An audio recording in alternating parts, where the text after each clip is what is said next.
In the studio, we welcome for the very first time Joanne from Addictive Eaters Anonymous. Good morning. How are you, Joanne? I'm good, thank you, Stephanie. Thanks for coming into Compass FM. Joanne, I thought we'd start today with the first question. What is Addictive Eaters Anonymous? Okay, so Addictive Eaters Anonymous is a group of people who meet regularly. We've all suffered from trying to control our eating.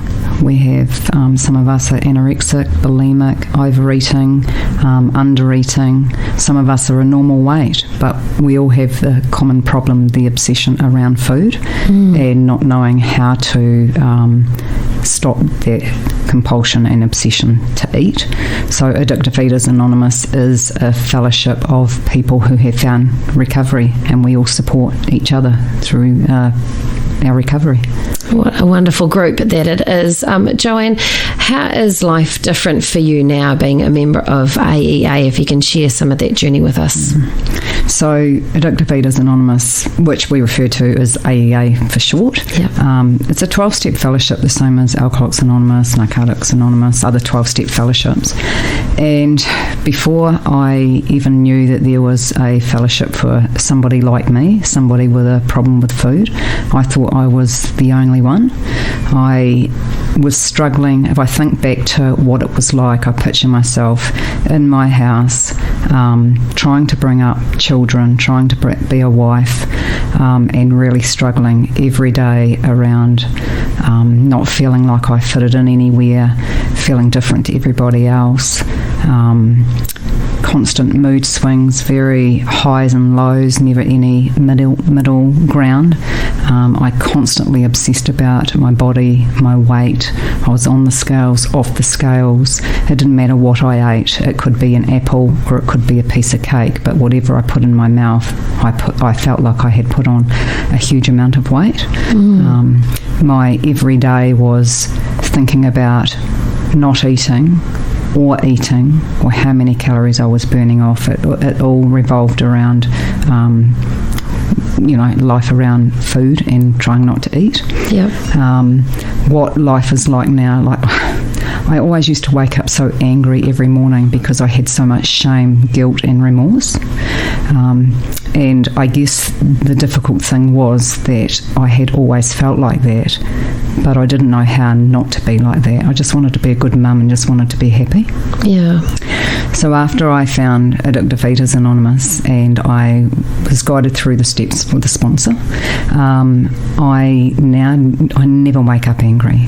I never go through the day thinking and obsessing about food.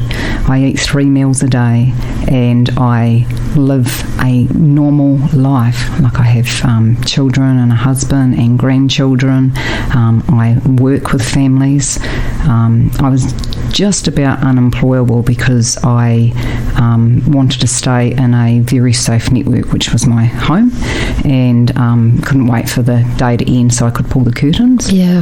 But now, I have freedom. I guess that's what it is. I have absolute freedom from thinking about myself all the time. The fellowship, going into a meeting, I feel completely different when I walk out. I'm not thinking about myself, I'm thinking about others. I am able to be a member in society pretty much. My life was so shallow and now it's opened up. That's wonderful, Joanne. Thank you so much for sharing that story. As I was just listening, you become, that would be a heavy day to start with, every day waking up feeling that way and wanting to contribute but not really knowing how to start.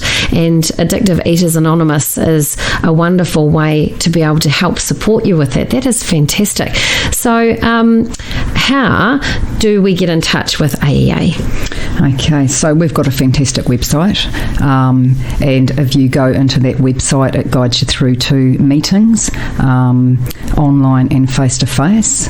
I really encourage face-to-face meetings, but it gives you the details of how to get in touch with AEA through either email, phone number, and you're able to look through that website and listen to other people's stories. So I guess the key thing, what would be a key message from from you for someone who is feeling kind of the same way you are at the moment? What would be some advice? What should they do? What's the first step? What I did was I reached out to Addictive Eaters Anonymous, and 2 people came and met with me, and they shared their experience. I could see that they were very different and they weren't struggling the same as me. It's reaching out and coming to a meeting, and all I did was listen to the message, keep coming back. Just keep coming back. I didn't have to learn anything or try to take everything in. Yeah. I just had to go. Yeah, just one foot at a time, one step at a time. Hey, thank you so much for coming in today, Joanne. I appreciate your time. And you can check out more information at Addictive Eaters Anonymous online. Thank you so much, and I hope to see you back in again another day. Great. Thanks, Stephanie. Cheers. Compass FM.